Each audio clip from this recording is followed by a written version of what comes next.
ప్రభువునందు ప్రియమైన దేవుని బిడ్డలారా, ప్రభువును రక్షకుడైన యేసయ్య నామములో ఈ ఉదయకాల సమయంలో మీ అందరికీ శుభవందనాలండి. మీకా ప్రవక్త గ్రంథం 7వ అధ్యాయం 11వ వాక్యాన్ని చదువుకుని ఈ రోజు కొరకు మనము ప్రార్థన చేద్దాం.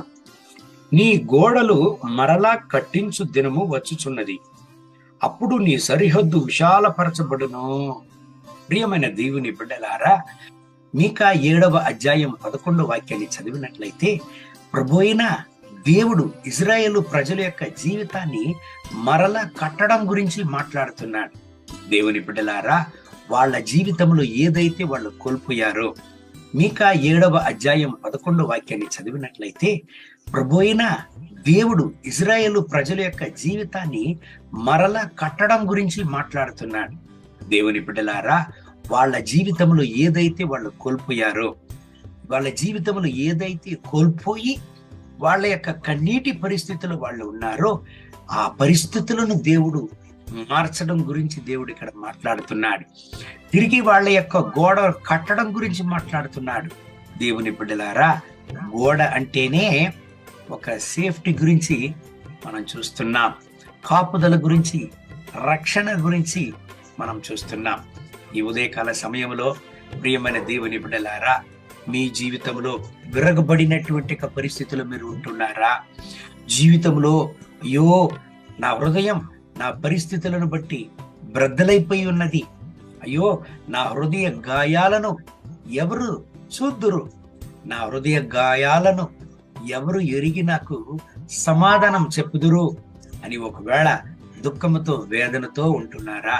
ఇజ్రాయేలు ప్రజలతో దేవుడు ఇక్కడ మాట్లాడుతున్నాడు. తిరిగి మిమ్మలను నేను కట్టుదును అని దేవుడు మాట్లాడుతున్నాడు. దేవుని బిడ్డలారా, మీరు పడిపోయి ఉన్నారా?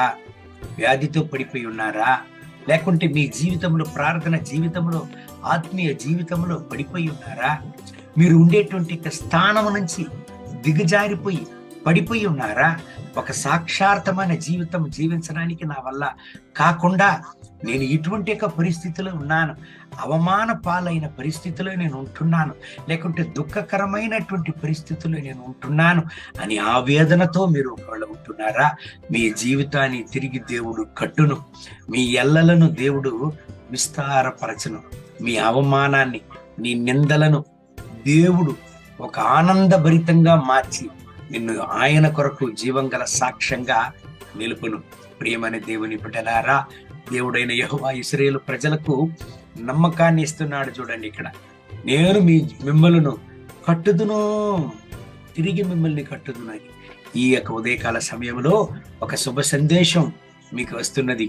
మీ జీవితాన్ని తిరిగి దేవుడు కట్టును, మీ కుటుంబాన్ని తిరిగి దేవుడు కట్టును, మీ భవిష్యత్తును తిరిగి దేవుడు కట్టును, ఆయన కొరకు జీవం గల సాక్ష్యంగా నిలుపును.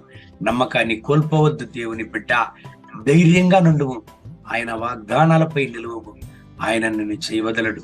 ఈ వాగ్దానం ప్రకారం ఈ రోజంతా దేవుడు మిమ్మల్ని ఆశీర్వదించి దీవించి నడుపునుగాక. కళ్ళు మూసి ప్రార్థన చేద్దామండి. మహోన్నతమైన ప్రభువా, ఈ ఉదయకాల సమయంలో ఈ వాగ్దానాన్ని విని ఈ ప్రార్థనలో ఏకీభవించి ప్రార్థించే ప్రతి ఒక్క దేవుని బిడ్డల కొరకు నేను ప్రార్థన చేస్తున్నాను. వీళ్ళ జీవితాన్ని తిరిగి కట్టండి. ఏమైతే వీళ్ళు కోల్పోయారో, దేన్నైతే వీళ్ళ జీవితంలో కోల్పోయి కన్నీటితో, వేదనతో, ఆ వేదనతో, బాధతో ఉంటున్నారో వాటిని తిరిగి ఇవ్వండి నాయనా. ఎక్కడైతే ఎక్కడి నుంచి అయితే వీళ్ళు పడిపోయారు, ఏ పరిస్థితి నుంచి అయితే వీళ్ళు పడిపోయారు, అదే పరిస్థితుల్లో నుంచి ఈ బిడ్డల్ని లేవనెత్తి మీ కొరకే సాక్ష్యంగా నిలపండి. నా దేవానికి స్తోత్రము. ఇశ్రాయేలు ప్రజలకు మీ యొక్క గోడలను నేను కట్టి మీ యొక్క ఎల్లల్ని విస్తారపరతును అని ధైర్యపరిచి వాళ్ళని ఉత్సాహపరచారే. ఈ యొక్క ఉదయకాల సమయంలో ఈ ప్రార్థనలో ఏకీభవించిన ఈ ప్రియమైన దేవుని బిడ్డల యొక్క జీవితాన్ని మీరు కట్టి, వీళ్ళ కుటుంబాన్ని కట్టి, వీళ్ళ ఎల్లలను విస్తారపరచండి. వీళ్ళ జీవిత యొక్క పరిస్థితులను ఆశీర్వాదంగా మార్చండి.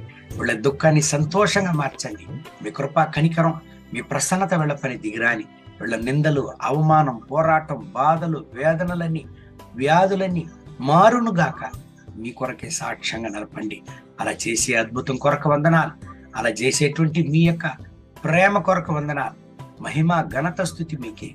యేసయ్య నామములో వేడుకుంటున్నాం మా ప్రియ పరలోకపు తండ్రి. ఆమేన్, ఆమేన్.